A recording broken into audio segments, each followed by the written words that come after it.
നമസ്കാരം. Daily news ഹൈലൈറ്റ്സിലേക്ക് സ്വാഗതം. കേരളം ഇനി തെരഞ്ഞെടുപ്പ് ചൂടിലേക്ക്. സൗദിയിൽ വീണ്ടും ഡ്രോൺ ആക്രമണം കടുപ്പിച്ച് ഇറാൻ. ട്രംപിന് വീണ്ടും പണി കൊടുക്കാൻ ഇറാൻ. യുദ്ധം കാരണം ഗൾഫിലെ പരീക്ഷകൾ മാറ്റി. കൊട്ടാരത്തിൽ നിന്ന് 2 കോടിയുടെ ആഭരണങ്ങൾ മോഷണം പോയി. തെരഞ്ഞെടുപ്പ് തീയതി പ്രഖ്യാപിച്ചതിനെ തുടർന്ന് CPM CPI സ്ഥാനാർത്ഥികളെ പ്രഖ്യാപിച്ചു. മഞ്ചേശ്വരത്ത് പോലീസിനെ ആക്രമിച്ചു. ശബരിമലയിൽ നടന്ന കാര്യങ്ങൾ സർക്കാർ മറക്കാൻ ശ്രമിച്ചാലും മറക്കില്ല. പട്ടാപ്പകൽ കൊലപാതകം നടത്തിയ പ്രതികളെ പിടിച്ചു പോലീസ്.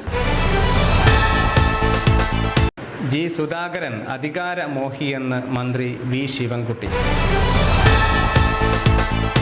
കേരളം ഇനി തെരഞ്ഞെടുപ്പ് ചൂടിലേക്ക്. കേരളത്തിൽ ഒറ്റഘട്ട തെരഞ്ഞെടുപ്പ് ഏപ്രിൽ 9-ന്, വോട്ടെണ്ണൽ മെയ് 4-ന്. ഈ മാസം 23 വരെ പത്രിക സമർപ്പിക്കാം. സൗദിയിൽ വീണ്ടും ഇറാൻ ഡ്രോൺ ആക്രമണം നടത്തി. കിഴക്കൻ പ്രവിശ്യയിലേക്ക് വന്ന 3 ഡ്രോണുകളാണ് സൗദി തകർത്തത്. ഹോർമൂസ് കടലിടുക്കിന് പിന്നാലെ ചെങ്കടലിലൂടെയുള്ള കടൽപാതയും ഹൂത്തികൾ വഴി അടച്ച് ട്രംപിനെ ഞെട്ടിക്കുമെന്ന് പശ്ചിമേഷ്യൻ മാധ്യമങ്ങൾ റിപ്പോർട്ട് ചെയ്തു. പശ്ചിമേഷ്യൻ യുദ്ധം കാരണം ഗൾഫിലെ +2 പരീക്ഷകൾ CBSE റദ്ദാക്കി. മാർച്ച് 16 മുതൽ ഏപ്രിൽ 10 വരെയുള്ള പരീക്ഷകളാണ് റദ്ദാക്കുന്നത്. തിരുവനന്തപുരത്ത് കാവടിയാർ കൊട്ടാരത്തിൽ നിന്ന് 2 കോടി രൂപ വിലമതിക്കുന്ന ആഭരണങ്ങൾ നഷ്ടമായി. കൊട്ടാരത്തിലെ മുതിർന്ന അംഗം അശ്വതി തിരുനാൾ ഗൗരി ലക്ഷ്മിബായി പേരൂർക്കട പോലീസിൽ പരാതി നൽകി. തിരഞ്ഞെടുപ്പ് തീയതി പ്രഖ്യാപിച്ചതിനെ തുടർന്ന് CPM CPI സ്ഥാനാർത്ഥികളെ പ്രഖ്യാപിച്ചു.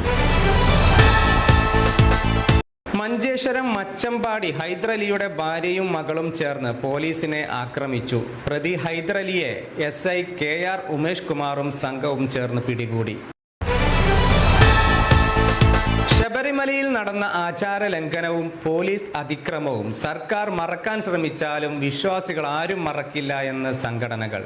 4000 കേസുകളാണ് വിശ്വാസികൾക്കെതിരെ പോലീസ് എടുത്തത്. കൂടിയാലോചനകൾ ഒന്നുമില്ലാതെ വിധി നടപ്പിലാക്കാൻ ഇറങ്ങി പമ്പയും സന്നിധാനവും സംഘർഷ ഭൂമിയാക്കിയെന്നും സംഘടനകൾ ആരോപിച്ചു.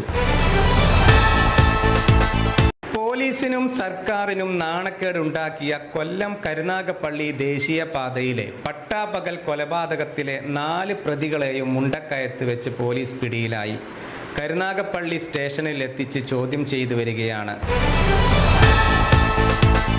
ജി സുധാകരൻ അധികാരമോഹിയെന്ന് വി ശിവൻകുട്ടി പറഞ്ഞു. ചുവന്ന കൊടിക്ക് മുകളിൽ ആര് പറന്നാലും അംഗീകരിക്കാൻ കഴിയില്ലെന്ന് ശിവൻകുട്ടി പറഞ്ഞു. ഈ പാർട്ടി തന്നെയാണ് എനിക്കും സുധാകരനും സ്ഥാനമാനങ്ങൾ തന്നത്. ആ പാർട്ടിയെ താഴ്ത്തിക്കെട്ടുന്നത് അധികാരമോഹം കൊണ്ടാണെന്നും ശിവൻകുട്ടി മാധ്യമങ്ങളോട് പറഞ്ഞു.